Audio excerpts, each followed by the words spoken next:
So hello everyone. Class 10 का मोल chapter मोल concept stoichiometry हम लोग देख रहे थे। पहला चैप्टर है पियर्सन का और ये है केमिस्ट्री हमारा, और ये चैप्टर फिजिकल केमिस्ट्री का बहुत बेसिक है। इसके पहले इसके आपके 2 लेक्चर आ चुके हैं, 2 से 3 लेक्चर आ चुके हैं, जिसमें पिछले बार में हमने Boyle's law, Charles law, Avogadro law 3 law करवाए थे और कहा था कि अगले क्लास में इन तीनों को मर्ज करके एक आइडियल गैस इक्वेशन का फॉर्मेशन होगा। और पिछले क्लास में हमने एग्जाम्पल्स भी बहुत सारे करवाए थे, बहुत सारे एग्जाम्पल। उसके पिछले क्लास में हम लोगों ने काइनेटिक थ्योरी ऑफ गैसेस को देखा था, symbols, naming of acid, basis, symbols, formulas को देखा था इनऑर्गेनिक कंपाउंड्स के। अब हम लोग इसमें देखने जाएंगे Avogadro number, mole, gram atomic mass, gram atomic mass, gram atomic volume, फिर एसटीपी पर वॉल्यूम की बात करेंगे कि 1 मोल सब्सटेंस का एसटीपी पर कितना वॉल्यूम होता है, उसके बेसिस पर न्यूमेरिकल्स होगा। फिर आइडियल गैस इक्वेशन कराया जाएगा, उसके बेसिस पे एग्जांपल्स होंगे। और फिर उसके बाद डिफ्यूजन, जो Dalton's law of partial pressure का जो डिफ्यूजन का जो रूल है उसको कराया जाएगा और उस पर एग्जाम्पल्स कराए जाएंगे। तो केवल थ्योरी नहीं होगा, एग्जाम्पल्स भी होंगे। और अगर 10th के बाद साइंस ले रहे हो तो इससे आपका पंगा तो पड़ेगा ही, क्योंकि मेडिकल हो या आपका इंजीनियरिंग, आपको केमिस्ट्री तो पढ़ना ही है। और इससे पहली बार आपका इसी से पंगा होगा, तो आज नहीं पढ़ोगे तो कल तो पढ़ना ही पड़ेगा, बाकी फैसला तुम्हारे ऊपर है। अगर चैनल को अभी तक सब्सक्राइब नहीं किया तो सब्सक्राइब करना, और जो घंटी है उसको भी वहां पर बजा देना, जो बेल नोटिफिकेशन है, ताकि जब भी नया वीडियोस अपलोड करूं तो आपको आपके पास वो पहुंच जाए। बाकी स्टार्ट करते हैं। एवोगैड्रो नंबर, तो एवोगैड्रो के बारे में मैंने कहा भी था कि एक इटालियन साइंटिस्ट हैं, इनके बारे में विकिपीडिया पर भी पढ़ना। और चार्ल्स लॉ के बारे में भी मैंने कहा था कि चार्ल्स के बारे में भी पढ़ना। और बॉयल्स, रॉबर्ट बॉयल उनका पूरा नाम था, उनके बारे में भी करना कि रॉबर्ट बॉयल जो बॉयल्स लॉ को उन्होंने लाया था, जो उन्होंने कहा था कि P inversely proportional to V होता है किसी भी गैस में अगर टेम्परेचर को कांस्टेंट रखा जाए और एक amount of mass of gas लिया जाए, है ना, तो जो प्रेशर होता है वो वॉल्यूम की इनवर्सली प्रोपोर्शनल होता है। यानी कि वॉल्यूम जितना ज्यादा होगा प्रेशर उतना ही कम होगा, और वॉल्यूम कम होगा तो प्रेशर ज्यादा होगा। यही होता है इनवर्सली प्रोपोर्शनल का मतलब। हाँ, एक शर्त है कि टेम्परेचर को कांस्टेंट रखा जाए और जो amount of mass of gas है जिसके साथ ये सब किया जा रहा है वो उसको भी कांस्टेंट रखा जाए। ये नहीं कि मास ऑफ गैस को भी बढ़ाते जा रहे हैं या घटाते जा रहे हैं। तो उन्होंने एयर पंप पर जब एक्सपेरिमेंट कर रहे थे तो इस नतीजे पे वे पहुंचे थे। तो इसीलिए मैंने कहा था कि उनके बारे में और भी ज्यादा जानना। अब शुरू करते हैं एवोगैड्रो नंबर। तो scientist experimentally determined that the number of atom present in 12 gram of carbon that is 1 gram atom. 1 gram atom को 1 मोल भी कहते हैं। 1 ग्राम एटम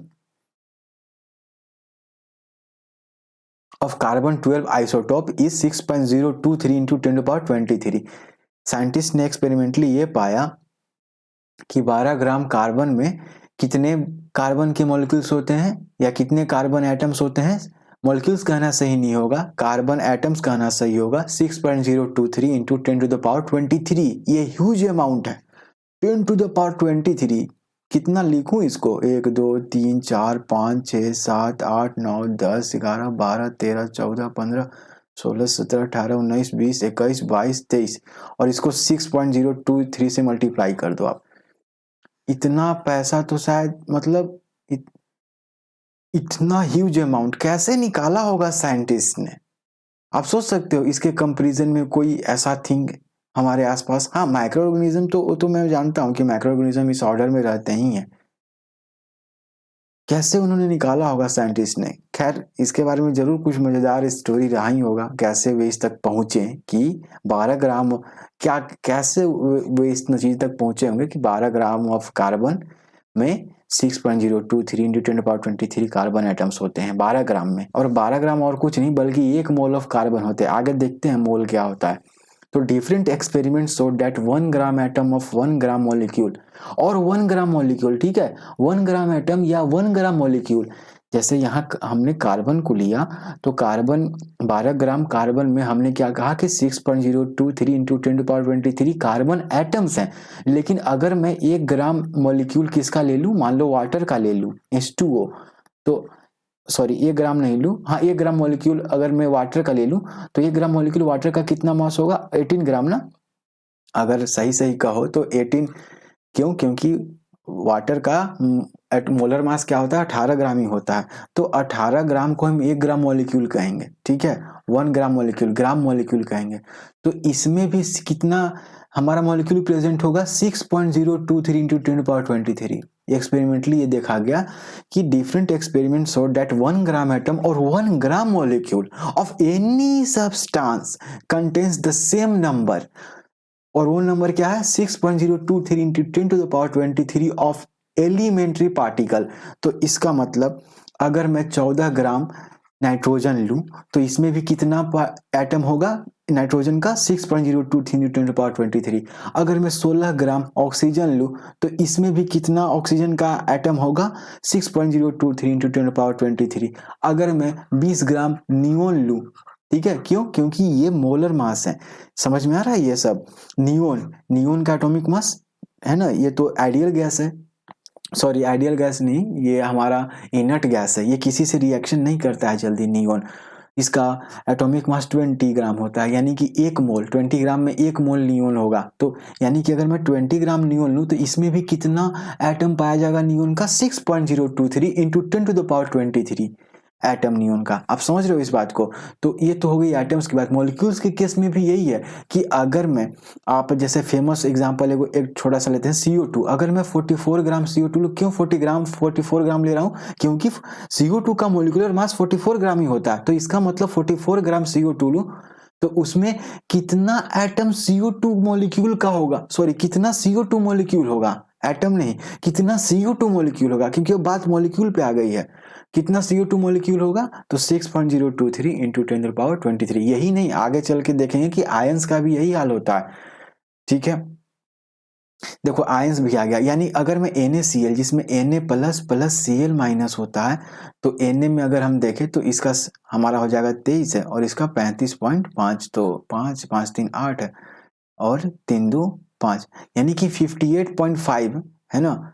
अगर मैं कहूं कि 58.5 ग्राम किसका लूं, NaCl का, क्योंकि यही इसका मोलिकुलर मास है NaCl का, तो इसमें कितना आयन प्रेजेंट होगा, Na का कितना आयन प्रेजेंट होगा, 6.023 इंटू 10⁻23, और Cl माइनस का कितना आयन प्रेजेंट होगा, 6.023 into 10⁻23।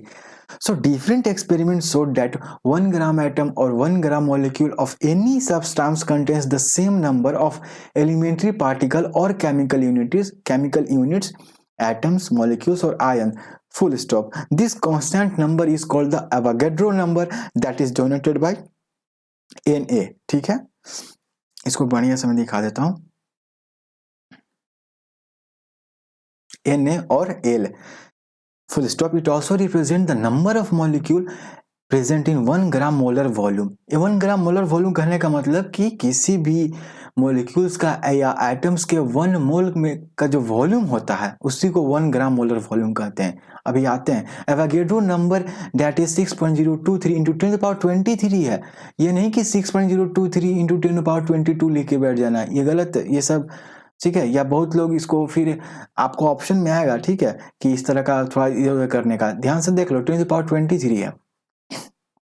The Avogadro number, that is 6.023 into 10⁻23 is taken as the unit to measure the amount of substance that is called mole। 7 type of fundamental unit हमने पढ़ा था, length का पढ़ा था metre, मास का केजी, इसी तरह से उसमें से हमने अमाउंट ऑफ सब्सटेंस का मोल भी पढ़ा था। अब समय आ गया है कि इस पर हम थोड़ा क्वेश्चन बनाएं, इसको जाने, इसको समझें, क्योंकि बाकी सारे जो फंडामेंटल क्वांटिटीज थे उनको हमने फिजिक्स में भी पढ़ा, उनका यूज किया, बहुत भरपूर यूज किया क्वेश्चन बनाने में। सो अब आगे बढ़ते हैं, मोल क्या होता है।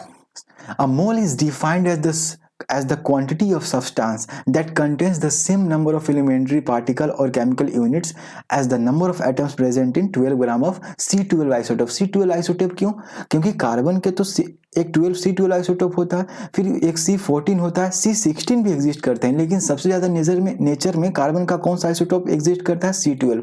तो C12 के 12 ग्राम को जब लिया गया तो उसमें जितना भी एटम प्रेजेंट था उसी को 1 मोल कहा गया। या mole is defined as the quantity of substance that contains, ठीक है, quantity of substance that contains the same number of elementary particle. तो किसी भी एटम का या किसी भी मॉलिक्यूल का अगर 1 मोल लेंगे तो उसमें उतना ही एटम या मॉलिक्यूल होगा जितना 12 ग्राम ऑफ C12 आइसोटोप में होता है। क्या? 12 ग्राम C12 आइसोटोप में जितना एटम होता है, और कितना होता है? 6.023 into 10 to the power 23। Hence, 1 mole of any substance contains the Avogadro number of elementary particles or units. The elementary particle can be atoms, molecules or ions, etc. Therefore, it can be calculated that 1 gram atom, यानी 1 gram atom को 1 mole भी कहते हैं, 1 gram atom of any substance is equivalent to 1 mole of atoms of that substance and contains the Avogadro number of atoms. Avogadro number contains the Avogadro number of atoms यानी 6.023 into 10 to the power 23 atoms. फिर अगर 1 gram molecule लिया तो इसका मतलब 1 gram molecule of any substance is equivalent to 1 mole of molecules of that substance and contains the Avogadro number of molecules. यानी कि अगर 1 ग्राम मॉलिक्यूल लिया, एक ग्राम मॉलिक्यूल लिया तो उसमें भी 6.023 into 10 to power 23 molecules present होंगे। ठीक है, आयंस के बारे में भी ये सही होता है। जैसे 1 मोल ऑफ हाइड्रोजन एटम, वो 1 मोल हाइड्रोजन एटम में कितना एटम होगा? यही Avogadro number of hydrogen atoms. या इसी को 1 ग्राम एटम ऑफ हाइड्रोजन या 1 ग्राम ऑफ हाइड्रोजन भी कहते हैं, 1 gram atom. 1 mole of carbon atoms, तो कार्बन में कितना एटम प्रेजेंट होगा? इतना ही Avogadro number atom carbon atoms. 1 mole NaCl। अब NaCl क्या है? हमारा एक आयनिक कंपाउंड है, Na++Cl- में ये टूटता है, ब्रेक होता है। तो 1 मोल NaCl में कितना Na+ आयन होगा? एवोगैड्रो नंबर ऑफ Na+ और एवोगैड्रो नंबर ऑफ Cl-। ठीक है, ये एक एग्जांपल है 1 gram molecule of sodium chloride. ठीक है, तो 1 मोल ऑफ NaCl में इतना। 1 मोल अमोनिया का केमिकल फॉर्मूला NH3 होता है। तो अमोनिया में कितना मॉलिक्यूल्स होगा? 1 मोल अमोनिया गैस में अमोनिया के कितने मॉलिक्यूल्स होंगे? 1 मोल अमोनिया गैस में अमोनिया के कितने मॉलिक्यूल्स होंगे? तो 6.023 into 10 to the power 23 NH3 molecules, ये लिखा हुआ है। या फिर अगर 1 मोल अमोनिया गैस न देके मैं कह दूं कि 17 ग्राम अमोनिया गैस में, तो 17 ग्राम भी तो एक ही मोल होता है ना। क्यों? क्योंकि यही तो उसका मोलर मास है, 14 + 3 17। तो 17 ग्राम NH3 में कितने अमोनिया के मॉलिक्यूल्स होंगे? कितने होंगे? 6.023 इंटू 10 टू पावर 23। अच्छा ठीक है, 17 ग्राम ना लेके मैं 34 ग्राम लिख दूं। 34 ग्राम NH3 में कितने अमोनिया के मॉलिक्यूल्स होंगे? तो क्या कर दोगे? 2 टाइम्स एवोगैड्रो नंबर, 2 Na। आ रहा समझ में? Na की जगह क्या लिख दोगे? 6.023 इंटू 10 टू पावर 23, यानी 12.0 आपका 044 इंटू 10 टू पावर 23 हो जाएगा, है ना। 6.023 इंटू 2 कर दोगे इंटू 10 टू पावर 23। अगर 34 ग्राम ले तो कितना हो जाएगा? 3 दूनी 6, 2 दूनी 4, 0 और 6 दूनी 12 इंटू 10 टू पावर 23 क्या होंगे? अमोनिया के मॉलिक्यूल्स होंगे। अगर मैं 34 ग्राम लूं, या फिर यूं कहूं 34 ग्राम और कुछ नहीं बल्कि 2 मोल ऑफ अमोनिया है। ठीक है, अब आते हैं कुछ क्वेश्चन बनाते हैं कि मोल पर हमने क्या समझा। Calculate the number of moles of sodium atoms present in 11.5 gram of sodium. तो सोडियम अगर हम बात करें तो सोडियम का हमारा एटॉमिक मास कितना होता है? 23 ग्राम। तो मोल इज इक्वल टू क्या होता है? मास बाई मोलर मास, या इसी मोलर मास को ग्राम एटॉमिक वेट भी कहते हैं। ये GAW का मतलब ग्राम एटॉमिक वेट। तो ग्राम एटॉमिक वेट तो 23 है, और मास ऑफ सोडियम कितना लिया गया? 11.5। तो मोल कितना आ जाएगा? 0.5। 0.5 मतलब हाफ, है ना, हाफ 1/2। तो इसीलिए अगर 11.5 ग्राम ऑफ सोडियम लिया, इसका मतलब ये हाफ मोल ऑफ सोडियम है। Okay, calculate the number of moles of water present in 4.5 gram of water. तो अब मॉलिक्यूल्स की बात हो गई, तो नंबर ऑफ वाटर एटम्स नहीं लिखेंगे यहां पर। ये मत कहना कि सर यहाँ गलती लिख दी है, यहाँ मॉलिक्यूल्स नहीं एटम्स हो चाहिए। नहीं, ये मॉलिक्यूल ही है। आ रही बात समझ में? यहाँ तो अकेले एटम एग्जिस्ट कर रहा था, यहाँ मॉलिक्यूल एग्जिस्ट कर रहा है, क्योंकि वाटर मॉलिक्यूल के फॉर्म में एग्जिस्ट करते हैं। तो नंबर ऑफ वाटर मॉलिक्यूल्स लिख देंगे उससे, और यहाँ पर भी वही फॉर्मूला होगा, मास बाई मोलर, है ना, मोलर मोलिकुलर मास, ठीक है। यहाँ पर ग्राम एटॉमिक वेट था, यहाँ ग्राम मोलिकुलर वेट हो जाएगा, इसीलिए GMW ग्राम मोलिकुलर वेट। तो 4.5 अपॉन ग्राम मोलिकुलर वेट कितना 18, तो इसको करोगे तो 0.25 यानी 1.4 मोल, है ना, 1/4 मोल। तो इसीलिए 4.5 ग्राम ऑफ वाटर में कितने मॉलिक्यूल्स प्रेजेंट होते हैं गाइस?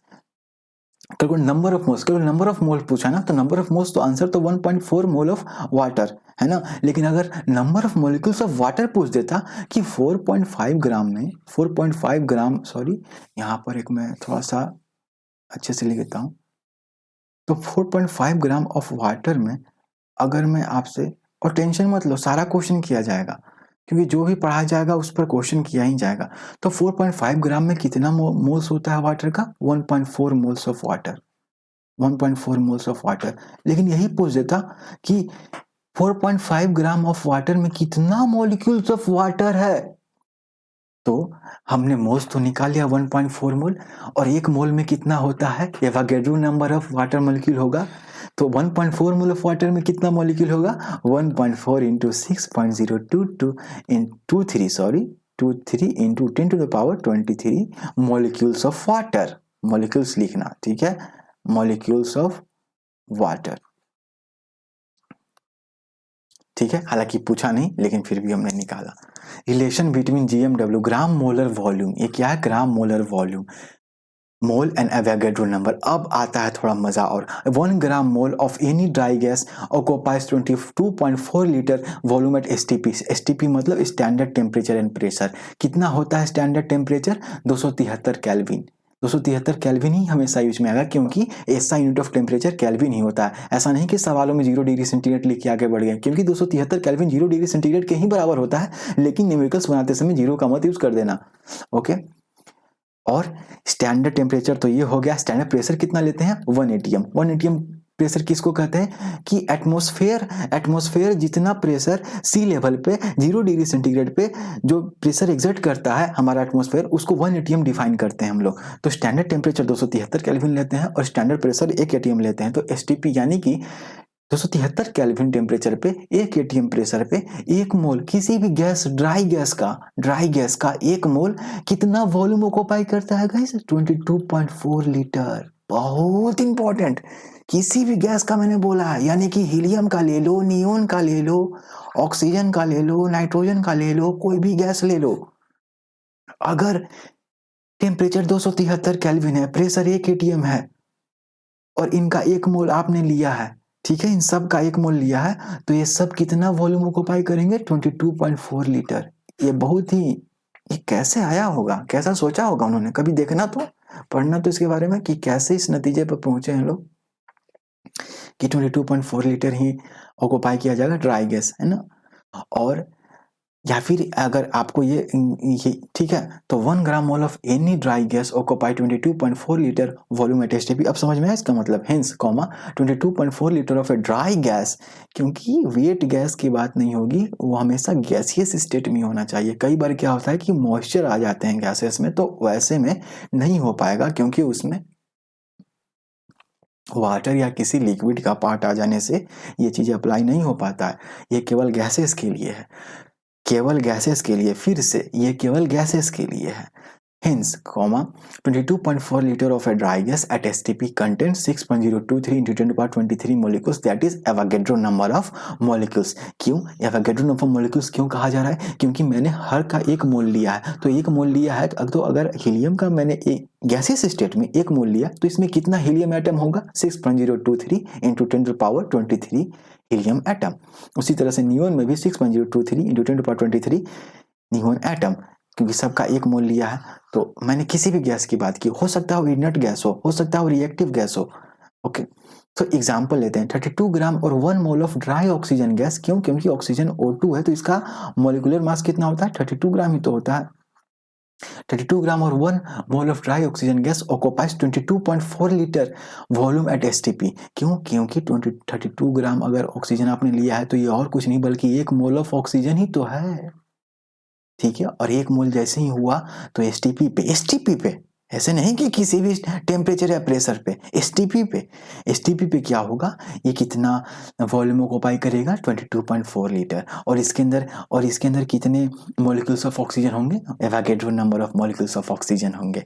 और उसी तरह से अगर 4 ग्राम या फिर कहें 1 मोल, 4 ग्राम या 1 mole of dry helium gas के, 1 मोल क्यों कहा मैंने, क्योंकि 4 ग्राम हीलियम गैस ले रहे हो तो इसका मतलब 1 मोल ऑफ हीलियम गैस ही ले रहे हो।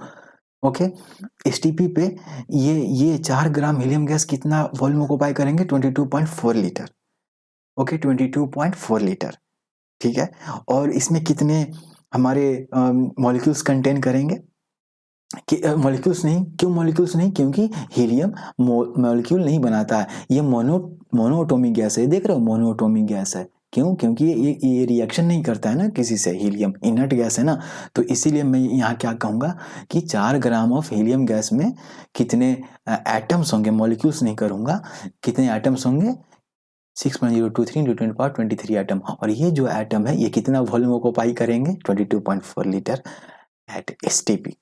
आप देख रहे हो कि हर चीज में मोल एक चौराहे की तरह है। चाहे आपको ग्राम एटॉमिक वेट या gram molecular weight of compound को किस में बदलना हो, ग्राम मोलिकुलर वॉल्यूम में, ग्राम मोलर वॉल्यूम में, या फिर मोल से आपको जाना हो नंबर ऑफ मॉलिक्यूल्स में, या नंबर ऑफ मॉलिक्यूल्स से आपको जाना हो ग्राम मोलर वॉल्यूम में, या ग्राम एटॉमिक वेट से जाना हो gram molecular volume, gram atomic weight से जाना हो ग्राम मोलर वॉल्यूम में, या सीधे डायरेक्ट जाना हो, तो कहीं ना कहीं मोल एक चौराहा है। तो हर जगह आपको कहीं ना कहीं मोल निकालना होगा ताकि आप बाकी इन तीनों पर, ठीक है, आप इन तीनों पर आ सको। आपको कोई एक दे दिया जाएगा, 2 दे दिया जाएगा, आप मोल तक पहुंचना और फिर यहां से जाना, ठीक है। तो मोल एक चौराहा की तरह है और आप इस पे फिर न्यूमेरिकल्स बनाओगे। तो हमारा ये कहना है कि आप न्यूमेरिकल्स इसमें बनाना। तो आते हैं न्यूमेरिकल्स बनाते हैं, क्योंकि अल्टीमेटली हमारा यही गोल है कि हम न्यूमेरिकल्स को बनाएं, चाहे टाइम कितना भी हो जाए। एंड आई होप कि आप मेरे साथ ही हो। Calculate the number of molecules present in 16.8 litre of gas x. हमें नहीं पता वो गैस कौन सा है, वो गैस एक्स है, एट एसटीपी। ओके, तो एसटीपी पे दे दिया तो हमारे लिए आसान हो गया। क्यों, क्योंकि हमें पता है कि कोई भी गैस एसटीपी पे 1 mole of any gas STP पर कितना वॉल्यूम ऑक्यूपाई करता है, 22.4 लीटर। या फिर इसको ऐसा कह सकते हैं कि 22.4 लीटर ऑफ एनी गैस कितना वॉल्यूम, कितना होता है, 1 मोल, है ना। 22.4 लीटर जो वॉल्यूम है ना, एसटीपी पे कितना अमाउंट ऑफ मोल कोई गैस ऑक्यूपाई करता है, 1 मोल। तो इसका मतलब 1 लीटर कितना मोल ऑक्यूपाई करेगा, वो 1/22.4 मोल। तो कितना दिया, 16.8 ना। तो 16.8 litre of that gas will occupy how much mole, तो 1/22.4 इंटू 16.8। मैं इसको थोड़ा मिटा देता हूँ क्योंकि इसकी जरूरत नहीं है। ओके, यहाँ पर एटॉमिक, तो यहाँ पर क्या हो जाएगा आंसर हमारा, 0.75 मोल। आप इसको करोगे तो 0. यानी कि वो जो भी गैस है उसका जो हमने लिया 16.8 लीटर ऑफ गैस एट जो भी है एसटीपी पे, तो वो कितना मोल है उस गैस का, 0.75 मोल। नंबर ऑफ मॉलिक्यूल्स पूछ रहा है, अभी तो मोल निकाला। तो मोल से हम नंबर ऑफ मॉलिक्यूल्स निकालने के लिए क्या करते हैं, हमें पता है कि 1 मोल में एवोगैड्रो नंबर ऑफ एटम्स या मॉलिक्यूल्स या आयंस होते हैं। तो इस गैस का 0.75 मोल में कितना नंबर ऑफ मॉलिक्यूल्स होगा, 0.75 इंटू 6.023 इंटू 10⁻23। इसी को आप करोगे तो कितना आ जाएगा, 4.52 इंटू 10⁻23 आ जाएगा। क्यों, क्योंकि आपने एक ऐसे नंबर से मल्टीप्लाई किया जो 1 से कम है। आपने एवोगैड्रो नंबर को एक ऐसे नंबर से मल्टीप्लाई किया जो 1 से कम है, तो इसका मतलब जो रिजल्ट आएगा वो एवोगैड्रो नंबर से तो कम ही आएगा। तो ये हो गया। ऑल्सो डिटरमाइन इस gram molecular weight if the above sample weights इतना। अब हमें ग्राम मॉलिक्यूलर वेट यानी कि हमें उसका ग्राम मॉलिक्यूलर वेट यानी कि उसका मोलर मास निकालने की बात हो रही है, क्योंकि ये एक मॉलिक्यूल है, ये गैस है ना। तो कहा कि ये जो वॉल्यूम है ना, इसका जो वेट है ना, ये 26.625 ग्राम आ रहा था। तो आप बताओ कि ग्राम मॉलिक्यूलर वेट कितना होगा उसका। ग्राम मॉलिक्यूलर वेट और कुछ नहीं बल्कि 1 mole of gas of weight of 1 mole of gas off that's, है ना। 1 मोल का वेट कितना होगा उस गैस का, इसी को ग्राम मॉलिक्यूलर वेट कहते हैं। तो आप बताओ कि 0.75 मोल है ना, ये हमने निकाला। तो 0.75 मोल का वेट कितना है, इतना, यही लिखा हुआ है ना, weight of 0.75 mole of the gas x इतना है। तो 1 मोल का कितना हो जाएगा, तो 26.625 अपॉन 0.75 आ जाएगा। तो यानी 13.5 ग्राम, यानी कि 1 मोल का जो वेट है इस गैस का वो कितना है 13.5 ग्राम, यानी कि इस गैस का ग्राम मोलिकुलर वेट कितना है 13.5 ग्राम। वैसे ये गैस है कौन सा, Cl2 ही तो है, क्योंकि क्लोरीन का ही तो मोलिकुलर मास 35.5 ग्राम होता है। खैर ये तो नहीं पूछा, लेकिन आप यहाँ से देख सकते हो। तो पहले हमने क्या किया, हमें दिया हुआ था एक वॉल्यूम STP पे, लेकिन हमें पता था कि 1 मोल जो होता है गैस और STP पे कितना वॉल्यूम अधिक करता है ऑक्यूपाई 22.4, तो 16.8 लीटर कितना ऑक्यूपाई करेगा, तो 16.8 अपॉन 22.4, ऐसा नहीं कि 22.4 बटा 16.8 कर देना, तो 0.75 मोल। अब 0.75 मोल आ गया तो हमने नंबर ऑफ मॉलिक्यूल्स भी निकाल लिया। उसके बाद फिर हमने देखा कि ये जो मोल आया इसका कितना वेट दिया हुआ है 26.625, तो 1 मोल का कितना वेट होगा, तो 26.25 अपॉन 0.75, ओके 0.75 होगा, ये नहीं कि 0.75 अपॉन 26.25 कर देना, तो ये हमारा 35.5, यानी 1 मोल ऑफ गैस का ये वेट है। इसका मतलब ये 35.5 ग्राम और कुछ नहीं बल्कि ग्राम मोलिकुलर वेट है। तो ये हो गया हमारा, तो इसमें कई सारी चीजें हो गई। सो आई होप कि यहाँ तक समझ में आ रहा होगा। कुछ और क्वेश्चन करते हैं, एक और क्वेश्चन करते हैं, calculate the volume occupied by 200 gram of SO3। इसको क्या पढ़ते हैं बताना मुझे कमेंट सेक्शन में, SO3 को क्या पढ़ते हैं, है ना, सल्फर ट्राईऑक्साइड पढ़ते हैं ना, sulphur trioxide. Calculate the volume occupied by 200 gram of sulphur trioxide gas at STP and the number of molecules present in it. ठीक है, तो क्या किया जाए, हमें पता है कि 1 मोल अगर मैं क्या लूं, हमें क्या पता है कि 1 मोल SO3 गैस लूं, ठीक है, तो कितना वॉल्यूम ऑक्यूपाई करेगा STP पे, ठीक है, स्टैंडर्ड टेम्परेचर एंड प्रेशर पे 22.4 लीटर, ये तो हमें पता है। लेकिन ये है कितना मोल, 200 ग्राम ऑफ SO3 को पहले मैं मोल में कन्वर्ट कर लूँ ना, मैंने कहा था ना कि मोल एक चौराहा है, आपको वहां पर आना पड़ेगा। तो SO3 जो है ना, यहाँ पर 32 प्लस 16 32 48 8 2 10 4 3 7 80, SO3 का जो हमारा क्या है मोलिकुलर मास है, आपको मोलिकुलर मास तो निकालना आता ही होगा, मोलिकुलर मास क्या है SO3 का 80 है, तो 200 ग्राम जो SO3 है उसमें कितना मोल है 200 बटा 80 यानी 2.5 मोल, यानी ये जो 200 ग्राम ऑफ SO3 है, यानी ये जो 200 ग्राम ऑफ SO3 है इसमें कितना मोल है 200 बटा 2.5 मोल है, 2.5 मोल, 2.5 मोल है। लेकिन हमें पता है कि 1 मोल ऑफ SO3 STP पर कितना वॉल्यूम ऑक्यूपाई करता है 22.4 लीटर, तो इसीलिए 2.5 मोल ऑफ SO3 कितना ऑक्यूपाई करेगा, तो 22.4 लीटर इंटू 2.5, बस ये देखो सिंपल सा, यानी 56 लीटर। तो पहला तो सवाल बन गया कि कितना वॉल्यूम ऑक्यूपाई करेगा, and the number of molecules present in it, तो नंबर ऑफ मॉलिक्यूल्स क्या होगा, तो सिंस 2.5 मोल है ये SO3 का, है ना, 2.5 मोल ऑफ SO3 है, और हमें पता है कि 1 मोल SO3 में कितना मॉलिक्यूल्स होगा, वही एवोगैड्रो नंबर कितना 6.023 इंटू 10⁻23 मॉलिक्यूल्स, तो 2.5 मोल ऑफ SO3 में कितना मॉलिक्यूल्स प्रेजेंट होगा SO3 का 2.5 इंटू 6.023 इंटू 10⁻23 मॉलिक्यूल्स। तो दोनों हो गया, एक वॉल्यूम निकालना था हमें और एक नंबर ऑफ मॉलिक्यूल्स निकालना था। बाकी ये तीसरा वाला आप खुद से इसको ट्राई करना। आइडियल गैस इक्वेशन पे आते हैं, तो जो भी बॉयल्स लॉ था, चार्ल्स लॉ था, एवोगैड्रो लॉ था, उन सबको हम क्या करेंगे कंबाइन करेंगे। तो बॉयल्स लॉ के चलते क्या था, V is inversely proportional to P, यहाँ पर T is equal to constant लिख दो। फिर चार्ल्स लॉ के चलते क्या था कि V जो है और डायरेक्टली प्रोपोर्शनल टू टेम्परेचर है, हाँ P क्या है जब प्रेशर कांस्टेंट रहेगा, और ये सब एक given amount of mass of gas के लिए है। एवोगैड्रो लॉ क्या था कि volume is directly proportional to number of molecules of the gas present, है ना, और इसमें P एंड T, P बराबर कांस्टेंट और T भी कांस्टेंट रहेगा, ठीक है। तो आप देख रहे हो कि ये पूरा वॉल्यूम है एक साइड, तो इन तीनों को जब कंबाइन करोगे तो volume is inversely proportional to क्या आ जाएगा, ऊपर Tn आ जाएगा, Tn अपॉन नीचे क्या आ जाएगा P, यही आएगा ना, देखो तो यही चीज लिखा हुआ है, volume inversely proportional to Nt upon P where all the function are very independently. या फिर इसी को क्या लिख सकते हो कि आप क्रॉस मल्टीप्लिकेशन करके यहाँ पर, या फिर उसी तरह क्या सकते हो PV is directly proportional to Nt, ठीक है। तो इसी को क्या लिखते हैं, जब डायरेक्टली प्रोपोर्शनल को हटाते हैं तो एक कांस्टेंट आ जाता है, यानी PV इज इक्वल टू एक कांस्टेंट R आ जाएगा NRT। R एक क्या है हमारा आर हमारा गैस कांस्टेंट है, यूनिवर्सल गैस कांस्टेंट है, यही आता है पीवी इक्वल टू एनआरटी। यहाँ पर आप देख सकते हो पीवी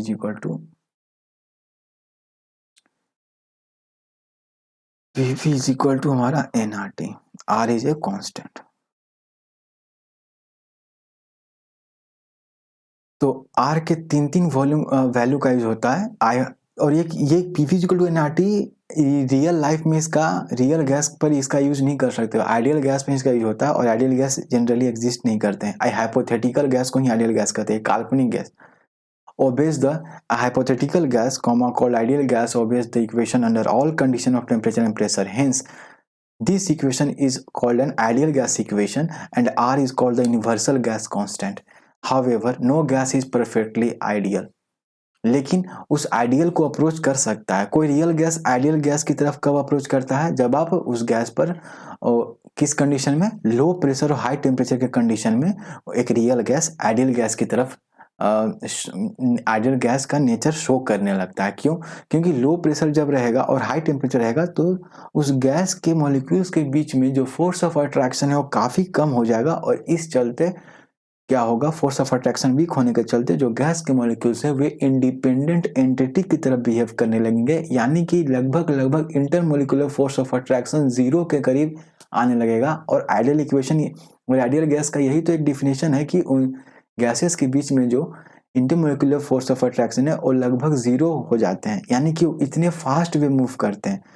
तो किस दो कंडीशन में जो रियल गैस है वो आइडियल की तरफ अप्रोच करने लगता है, low pressure and high temperature. ये बहुत ही अच्छा क्वेश्चन है कि रियल गैसेस आइडियल गैस की तरफ कब बिहेव करने लगते हैं, जब उन low pressure and high temperature के कंडीशन में एक रियल गैस आइडियल गैस की तरफ बिहेव करने लगते हैं।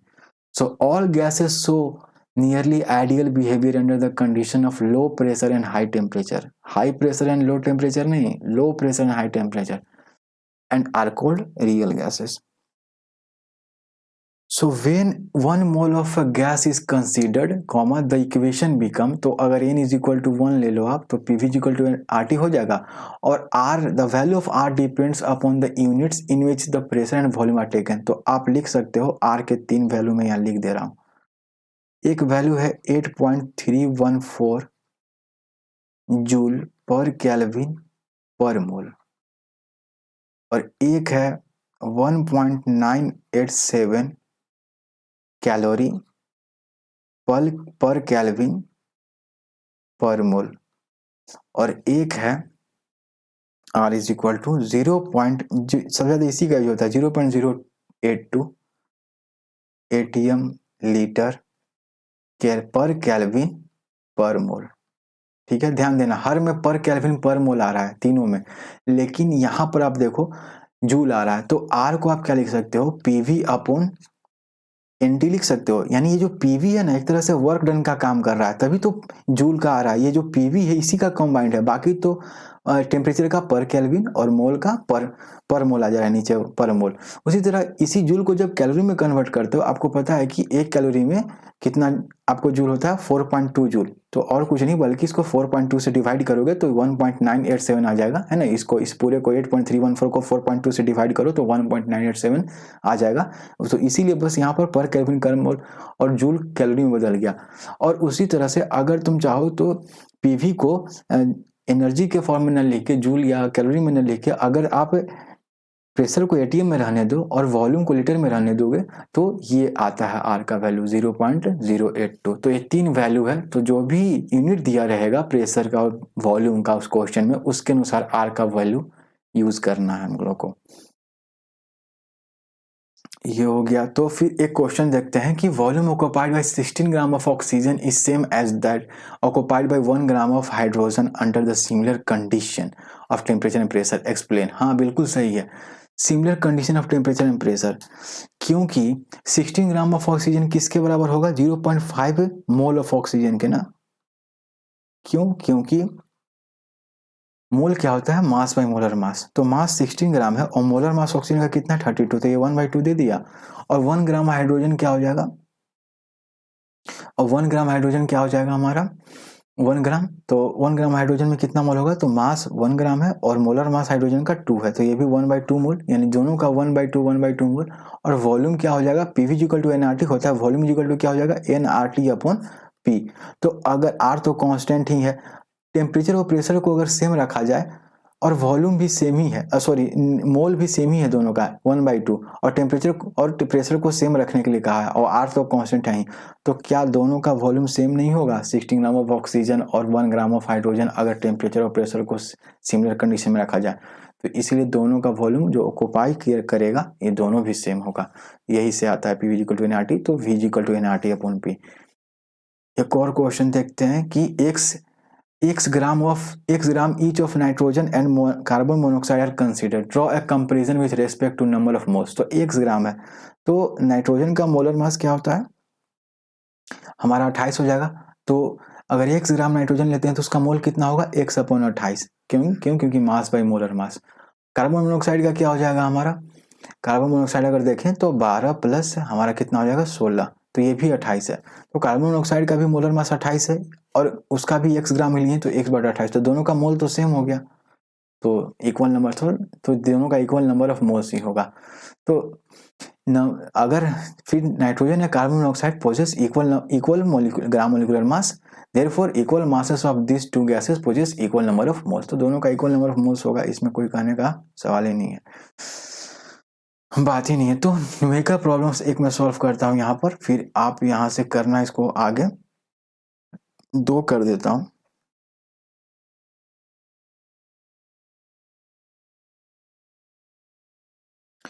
एक न्यूमेरिकल प्रॉब्लम यहाँ पर मैं सॉल्व करता हूँ।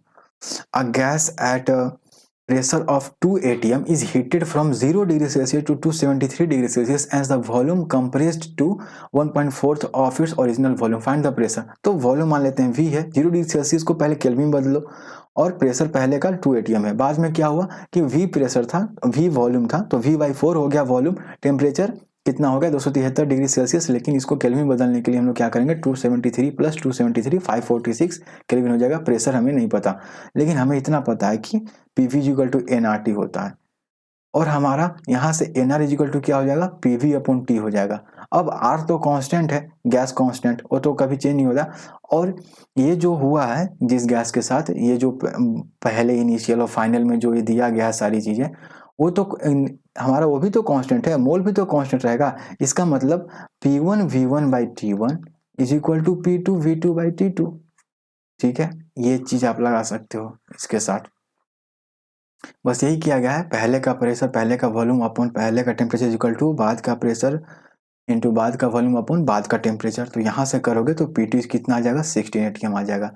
वैसे ये होना भी था एक तरह से, हालांकि यहाँ पर बॉयल्स लॉ फॉलो नहीं हो रहा है, क्योंकि बॉयल्स लॉ कहता था कि pressure inversely proportional to volume तो है, लेकिन तब तक जब तक टेम्परेचर को कांस्टेंट रखा जाए। यहाँ टेम्परेचर कांस्टेंट नहीं है, 0 डिग्री सेल्सियस से टेम्परेचर पहुंच गया है 273 डिग्री सेल्सियस, लेकिन यहाँ आइडियल गैस इक्वेशन तो लग सकता है, इसलिए इसका यूज हमने किया है। ठीक है, वरना हम लोग P1 V1 is equal to P2 V2 कर देते, तो क्या वहां से होता, P2 V2 करते, तो करके देखता हूँ, 2 इंटू वॉल्यूम कितना है V है इज इक्वल टू, अगर मैं यहाँ पर P2 मुझे नहीं पता है, इंटू वॉल्यूम कितना लगा V/4, तो यहाँ से क्या आ जाता, P2 इज इक्वल टू क्या आ जाता, 8 आ जाता, 8 atm। लेकिन 8 atm तो आंसर है ही नहीं, तो कोई अगर यहाँ पर बॉयल्स लॉ लगा के बनाएगा तो वो गलत है। क्यों, क्योंकि बॉयल्स लॉ साफ कहता है कि टेम्परेचर को कांस्टेंट रहना चाहिए पूरे प्रोसेस के दौरान, लेकिन यहाँ तो 273 केल्विन से टेम्परेचर कहाँ चला गया, 546 केल्विन तक। तो ऐसे समय में हमें आइडियल गैस इक्वेशन का यूज करना चाहिए, क्योंकि मोल तो कंजर्विंग है। ऐसा थोड़ी, ये सब जितने भी प्रोसेस हो रहे हैं वो एक बंद चैम्बर में, क्लोज चैम्बर में होते हैं। ठीक है, वरना फिर कोई given amount of mass of gas के ऊपर ही प्रोसेस होते हैं। तो इसीलिए ये चीज है। तो देखो आपके सामने बॉयल्स लॉ से बना तो फाइनल प्रेशर क्या रहा है 8 atm, लेकिन इनर्ट गैस सॉरी ये आइडियल गैस इक्वेशन से बनाया तो 16 atm, सीधे दुगना आ जा रहा है, उसका दुगना आ रहा है। ठीक है, तो आप, लेकिन आंसर तो 16 atm है। तो ये सब ध्यान रखने वाली बात है छोटी छोटी। फिर ये 2 नंबर आप बना लेना, उसी पर है। 3 नंबर में फिर से देख लेता हूँ, 3 नंबर में बनाता हूँ। What is the volume occupied bye 30 gram of neon gas at 67 degree Celsius and 50 ml of gas. तो सबसे पहले जो दिया हुआ है ना उसको ध्यान से देखो, 30 ग्राम ऑफ नियॉन गैस, हमें वॉल्यूम ऑक्युपाइड पूछ रहा है, तो वॉल्यूम ऑक्युपाइड तो V इक्वल टू क्या हो जाएगा, NRT अपॉन P। ठीक है, हम लोग तो इसी को लेकर चलेंगे ना, हमें यानी मोल निकालना है, आर तो हमारे पास पता ही है, टेम्परेचर को लिखना है और प्रेशर को, सभी को यूनिट में लिखना है।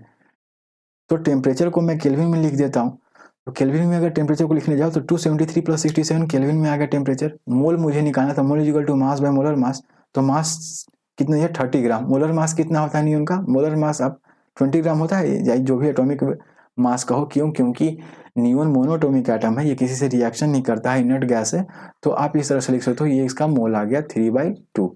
ठीक है, आर का वैल्यू आप क्या रखोगे, डिपेंड करता है कि आप क्या किस तरह से आगे बढ़ोगे इसमें। अगर आप प्रेशर को जैसे 750 mm ऑफ Hg है, लेकिन आपको पता है कि 760 mm ऑफ Hg किसके बराबर होता है, 1 ATM के बराबर होता है, तो 750 mm Hg किसके बराबर होगा, 750/760 आपका ATM के बराबर होगा, यही होगा ना, ये ATM हो जाएगा, ये प्रेशर आ जाएगा। ठीक है,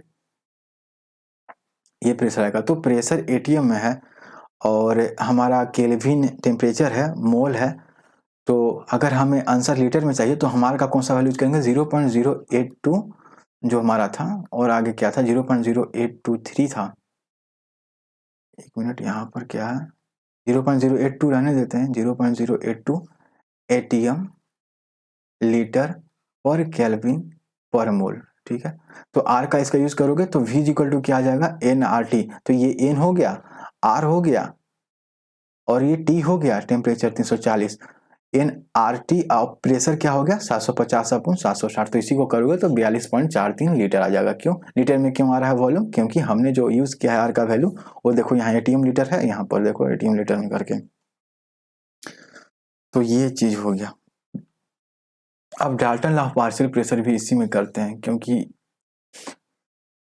और भी बहुत सारी चीजें हैं। तो Dalton law of partial pressure, तो हुआ क्या कि अगर बहुत सारे गैसेस का मिक्सचर है एक कंटेनर में और ये गैसेस आपस में केमिकली रिएक्ट नहीं करते हैं, फॉर एग्जांपल अगर मैं दो ही गैस को भी लेता हूँ, मान लो CO2 और नियोन गैस, नियोन तो किसी से रिएक्ट ही नहीं करता है, और एक और ले लेते हैं मान लो हाइड्रोजन गैस, और सबको मिला दिया और इसका अपना प्रेशर है, इस पूरे का अपना एक प्रेशर P है, कैपिटल P, तो कैसे निकलेगा फिर, तो इसके लिए डाल्टन ने कहा कि इसका जो कैपिटल P है ना, ये कैपिटल P किसके बराबर पता है, PCO2, CO2 अपना अलग एक पार्शियल प्रेशर लगा रहा होगा, फिर CO2 कहने का मतलब इसका अपना एक पार्शियल प्रेशर होगा, plus P partial pressure of H2 plus P neon, ये होगा टोटल प्रेशर।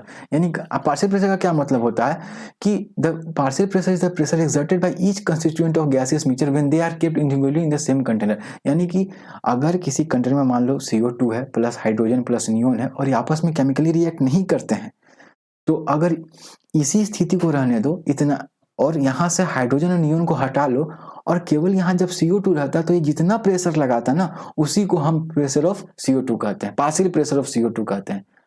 उसी तरह से पार्शियल प्रेशर ऑफ नियोन को निकालने के लिए क्या करो, अगर हम समझना हो तो हम यहाँ से CO2 को हटा देंगे, H2 को हटा देंगे, और जितना पहले से था नियोन उतने ही रहने पर जितना वो प्रेशर एक्सर्ट कर रहा है उसी को हम पार्शियल प्रेशर ऑफ नियोन कहेंगे। उसी तरह H2 का, तो ideal gas equation establish the relationship among दो, तो इन सब का पार्शियल प्रेशर का सम ही इस पूरे कंटेनर का क्या दे देगा, टोटल प्रेशर दे देगा। ठीक है, ये चीज बोला था Dalton law.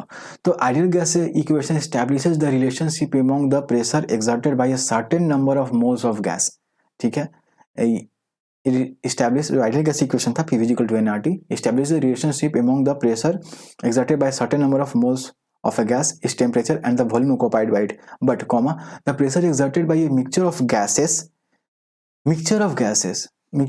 present in a container was studied by Dalton. Dalton stated that the total pressure exerted by a mixture of non-reacting gases taken in a container at a given temperature and किसी given temperature पे, ऐसा नहीं कि temperature बढ़ा घटा तो फिर उसमें तो फ्लक्चुएट हो जाएगा ना प्रेशर भी, at a given temperature is the sum of the practical pressure of the individual gases that each gas would exert if it were taken alone in that container.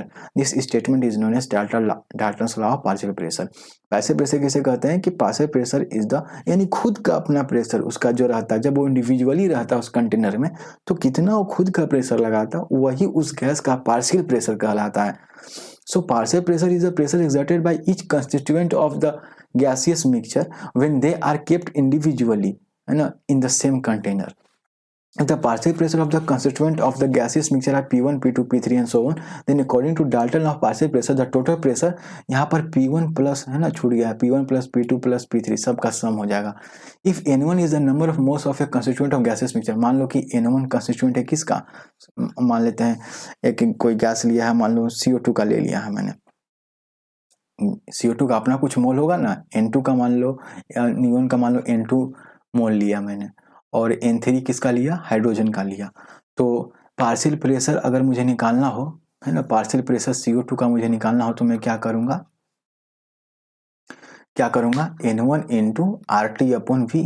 क्यों, क्योंकि PV इक्वल टू NRT होता है, तो P equal to NRT upon V हो जाएगा. और अगर मुझे टोटल प्रेशर मुझे पता है P है, तो P इज इक्वल टू एक और N होगा टोटल प्रेशर. अगर हम टोटल मोल निकालें तो टोटल मोल कितना हो जाएगा, N1 plus N2 plus N3 होगा. इससे पूरे गैस का टोटल मोल अगर निकालना हो तो इसी को मैंने N लिख दिया, और P क्या है, टोटल प्रेशर जो उस गैस का है, इंटू RT अपॉन V. अब मैं क्या करूंगा, इन दोनों इक्वेशन को 1/2 कर दूंगा, तो यहाँ से क्या आ जाएगा, PCO2 upon P equal to क्या आ जाएगा, N1 अपॉन N. तो यहाँ से मैं एक CO2 का एग्जाम्पल लिया हूं, तो PCO2 क्या आ जाएगा यहाँ से, N1 upon N into P. यानी कि पार्शियल प्रेशर ऑफ CO2 क्या आ रहा है, mole fraction of CO2 into total pressure. ठीक है, अभी समझ में आएगा कि मोल फ्रैक्शन क्या होता है. Mole fraction is the ratio of the number of moles of an individual gas to the total number of moles of all gases in the mixture. तो अगर मोल फ्रैक्शन अगर मैं CO2 का पूछूं तो CO2 का मोल कितना था उस पूरे गैसियस मिक्सचर में, N1, और टोटल मोल कितना है उस गैस मिक्सचर में, N. तो यही हो गया मोल फ्रैक्शन CO2 का. अगर नियोन का पूछता, जो कि मैंने 3 गैस लिए थे इस मिक्सचर में, नियोन का अगर मैं मोल फ्रैक्शन पूछूं तो सबसे पहले आप नियोन का जो टोटल मोल है वो लिख दो, अपॉन टोटल नियोन का मोल कितना है, N2, और टोटल मोल कितना है गैसियस का, जो भी मिक्सचर का टोटल कितना मोल है, N है. तो ये हो गया मोल फ्रैक्शन ऑफ नियोन. अगर मैं हाइड्रोजन का पूछूं मोल फ्रैक्शन, तो हाइड्रोजन का मोल कितना है, N3, और टोटल मोल कितना है मिक्सचर का, N. तो यही हो गया मोल फ्रैक्शन ऑफ हाइड्रोजन. तो यही कह रहा है कि जो पार्शियल प्रेशर है और कुछ नहीं बल्कि उस गैस का mole fraction into total pressure होता है. तो उसी तरह से अगर मैं पार्शियल प्रेशर नियोन का देखूं तो ये क्या हो जाएगा, अगर मैं नियोन का पार्शियल प्रेशर देखूं, अगर मैं नियोन का पार्शियल प्रेशर देखूं,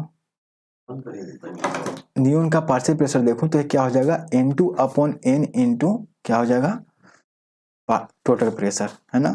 ये नियोन का पार्शियल प्रेशर हो जाएगा. अगर मैं पार्शियल प्रेशर हाइड्रोजन का, हाइड्रोजन H2, अगर मैं पार्शियल प्रेशर हाइड्रोजन का देखूं तो ये क्या हो जाएगा, N3 upon N into total pressure. ये समझ में आ रहा है, mole fraction into total pressure, है ना. पार्शियल प्रेशर ऑफ हाइड्रोजन क्या हो जाएगा उस गैस का, क्या हो जाएगा, mole fraction of hydrogen into total pressure of the gas. Partial pressure of neon क्या हो जाएगा, mole fraction of neon into total pressure of the gas. Partial pressure of CO2 क्या हो जाएगा, mole fraction of CO2 into total pressure of the gas. Total pressure तो दिया रहेगा ना, ये डाल्टन ने कहा. तो Dalton law of partial pressure लेकिन किस में एप्लीकेबल नहीं है, उस गैसेस मिक्सचर में जहां जो कंपोनेंट ऑफ गैसेस है वो आपस में केमिकली रिएक्ट कर जाएं. जैसे अगर किसी कंटेनर में कार्बन मोनोऑक्साइड और ऑक्सीजन है तो वे दोनों तो आपस में केमिकली रिएक्ट करके क्या बना देंगे, CO2 बना देंगे. तो ऐसे समय में पार्शियल डाल्टन लॉ एप्लीकेबल नहीं है. मुझे बताना क्यों नहीं ऐसा एप्लीकेबल हो सकता है, क्योंकि अब नंबर ऑफ मोल्स शायद कंजर्व रह सकते हैं, तो क्यों नहीं एप्लीकेबल हो सकता है, तो वहां पर मुझे बताना, ठीक है, क्यों रिएक्शन होने के बाद डाल्टन्स लॉ एप्लीकेबल नहीं है. एक क्वेश्चन करते हैं कि 2 लीटर फ्लास्क कंटेन, है ना, 22 gram of carbon dioxide and 1 gram of helium. ठीक है, दो, और ये दोनों आपस में केमिकली रिएक्ट नहीं करेंगे, हीलियम इनर्ट गैस है, at 20 degree Celsius. Calculate the partial pressure exerted by, ये गिवन टेम्परेचर है ना, calculate the partial pressure exerted by CO2 and helium if the total pressure is 3 atm. तो partial pressure of CO2 क्या हो जाएगा, इस मोल of CO2 upon total mole. तो CO2 का कितना मोल है, CO2 का 22 ग्राम लिया है ना, तो मोल क्या हो जाएगा, मास बाई मोलर मास कितना है 44, तो 1/2 हो जाएगा, यानी 0.5 हो जाएगा. तो मोल ऑफ CO2 0.5 अपॉन टोटल मोल कितना है 0.5, क्योंकि CO2 का तो अपना 0.5 है ही, लेकिन हीलियम का कितना है, तो हीलियम का mole is equal to mass by molar mass 1.4 होता है ना हीलियम का मोलर मास, तो 0.25 आ जाएगा, तो प्लस 0.25 आ जाएगा. ठीक है, ये टोटल मोल हो गया. तो partial pressure of CO2 is equal to mole of CO2 upon total mole of mixture into total pressure. कितना हो जाएगा? 3 हो जाएगा। यही तो लिखा हुआ है। ये क्या हो जाएगा? तो पार्शियल प्रेशर CO2 का क्या हो जाएगा? 2 हो जाएगा। तो पार्शियल प्रेशर CO2 का क्या हो जाएगा? 2 हो जाएगा। और पार्शियल प्रेशर हीलियम का क्या हो जाएगा? 0.25 अपॉन 0.75, क्योंकि नीचे टोटल मोल लिखाता है, ऊपर उस गैस का मोल लिखाता है, इंटू 3। ये टोटल प्रेशर आपको मल्टीप्लाई करना पड़ेगा, तो ये 1 आ जाएगा। तो आप देख रहे हो कि जिसका ज्यादा मोल है उसका पार्शियल प्रेशर ज्यादा है। 0.5 मोल किसका था? CO2 का, तो इसका पार्शियल प्रेशर कितना है? 2 है। 0.25 मोल किसका है? हीलियम का, तो इसका पार्शियल प्रेशर कितना है? 1 atm है। और दोनों को आप जोड़ोगे 2 atm प्लस 1 atm, और यही तो इन दोनों का जोड़ ही तो कितना रहा? 3 atm, और यही तो टोटल प्रेशर है। तो यही तो डाल्टन्स लॉ कहता है कि जो पार्शियल प्रेशर का सम होता है ना गैसेस का उस मिक्सचर में, वही total pressure of the mixture होता है। ठीक है, तो इस तरह से आप इसको सॉल्व कर सकते हो। बाकी अगले क्लास में ग्राहम्स लॉ ऑफ डिफ्यूजन, और फिर उस पर कुछ क्वेश्चन बनाएंगे, प्रीवियस ईयर भी होगा। उसके बाद expressing concentration of solution using mole concept, molarity, mole fraction, wait percentage, weight by volume percentage, उस पर क्वेश्चन होगा। बस अगले क्लास में ये होगा। उसके बाद स्टोइकोमेट्री 2 क्लासेस और। सो क्वेश्चन बनाना आप शुरू कर सकते हो यहाँ से। So thank you so much for watching this. रात के कितने 2 बजने में 4 मिनट लेट है 1:56 हो गया। So thank you so much. Stop.